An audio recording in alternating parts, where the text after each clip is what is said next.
মহাভারতের যুদ্ধ আমরা সবাই দেখেছেন, শুনেছেন, পড়েছেন, ফিল্মে দেখেছেন, পরিণামও জানেন।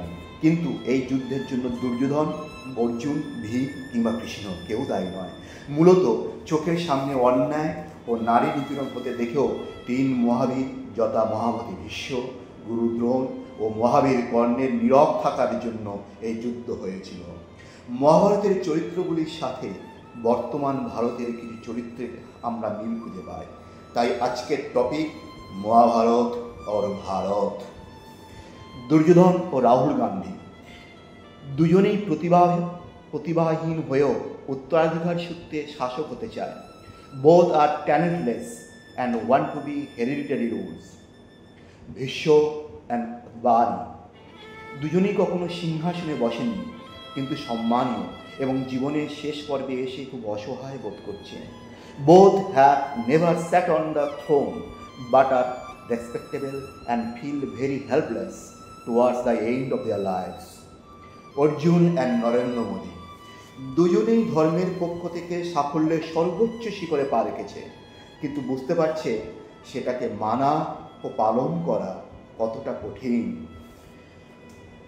Both have reached the pinnacle of success on behalf of religion, but understand how difficult it is to accept and practice it.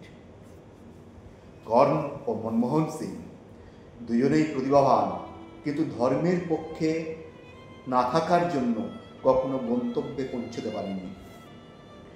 Both talented, but never reached the destination for being on the side of অধর্ম।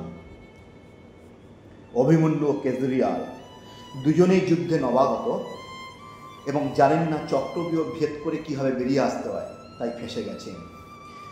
Both are new to the world and do not know how to deal with chakravyuh ভেদা সো tract.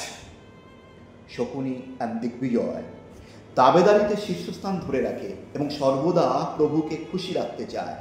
Shakuni and Digvijoy holds the top position in tabedari and flattery and always want to please the Lord. Dhritarashtra and Sonia দুজনেই সন্তান স্নেহে একেবারে অন্ধ। Both are blinded by childish love. এবং শেষে কৃষ্ণ ও কালাম আমরা সবাই তাদের দুজনকে মানি, শুনি, পুজো করি, কিন্তু তাদের আদর্শ ও শিক্ষাকে মেনে চলি না। Finally Krishna and Kalam we all accept, praise, worship both of them, but do not follow their ideals and teachings.